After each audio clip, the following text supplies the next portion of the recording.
First, European leaders are meeting in Brussels to discuss support for Ukraine and the country's victory plan. President Volodymyr Zelenskyy has publicly unveiled the 5-point plan that aims to end the war with Russia. Among them, the need for allies to lift a ban on long-range strikes with Western-supplied weapons and an unconditional invitation to join NATO. Ukraine's accession to NATO has long been described as irreversible, but not while the country is at war, and the NATO chief has been tight-lipped on the proposal before it can be discussed in Brussels. This is clearly Ukraine's victory plan, which we, of course, take note of. We will discuss. There are many items on that agenda which we will have to really deepen out, understand what is behind it. This is something which will take place behind closed doors, also with allies. At home, though, there's been a mixed response to the plan. While the president was speaking in parliament, some gathered in central Kyiv to rally in support of prisoners of war. Some people expressed confidence in the president, while others were more indifferent.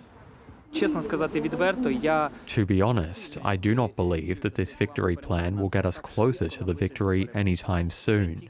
Everything depends on our soldiers that are crafting this victory and making titanic effort to make the victory closer. Every war ends with peace talks. I think that our president is a smart man and has an effective leverage that will help us end this war and bring all our relatives back. Global affairs analyst Michael Bociurkiw is in Odessa in southern Ukraine, and he joins us now. Michael, really good to have you on the program this evening. Now, Mr. Zelenskyy has laid out this 5-point victory plan to end the war. One of them is the unconditional invitation to join NATO. What's expected to happen? Is NATO expected to, I suppose, take heed and perhaps change the policies to let Ukraine do so? Good to be with you. No, ain't going to happen. I've recently come back from a round the world trip, and it touched in many European capitals. And the feeling there is that Ukraine is not yet ready to come into NATO. NATO is not yet ready to come to accept Ukraine. Because imagine what this could mean, according to people in the capitals I spoke to, is that according to the NATO kind of charter, if Ukraine were suddenly to come into the alliance, it would require NATO boots on the ground in Ukraine. There's absolutely zero appetite for that all over Europe and North America. So I'm kind of surprised that President Zelenskyy highlighted that so much in his victory plan, which to me basically is a repackaging of the former peace plan. But it is something that they don't seem to be letting go of, and we'll see how it plays out. But don't expect them to become a member of NATO anytime soon. And Michael, another very bold request is for allies to get permission from allies to use long-range weapons on Russian territory. Will Kiev's allies budge on this front? Well, I was in New York during UN week when President Zelenskyy came there and really pushed this at the UN as well as at the White House afterwards. And sad to say that the White House and the State Department can't see their way to that point to give Ukraine to strike deeper inside in Russia. Look, I mean, here in Odessa, almost on a daily basis now, we're targeted by drones and rockets. The air defense systems in Ukraine just aren't widespread enough to protect cities like Odessa or the world port right here, which, by the way, feeds the world. Hence, Ukraine is justified in asking for more range on those rockets to strike deeper inside Russia, where these drones, where these rockets are coming from. But I think the only way this may happen is if London and Paris, along with Kyiv, quietly make it happen with a kind of, quiet or subtle okay by Washington, and then we'll see a little bit of a difference, I think, in the course of the war. Also, on another development in this ongoing war, we're getting reports citing Ukrainian sources that thousands of North Korean soldiers are about to join Russia's war effort. How credible are these claims, Michael? Well, what is credible for sure is that Russia and North Korea do have a tight alliance. President Putin was there not so long ago. It was a real love fest between the two leaders. And we know that North Korea has been supplying missiles to Russia for use in Ukraine, perhaps some other technology as well. I wouldn't be surprised if there are already North Korean soldiers fighting alongside with the Russians, but I think the numbers of the thousands is to be doubted.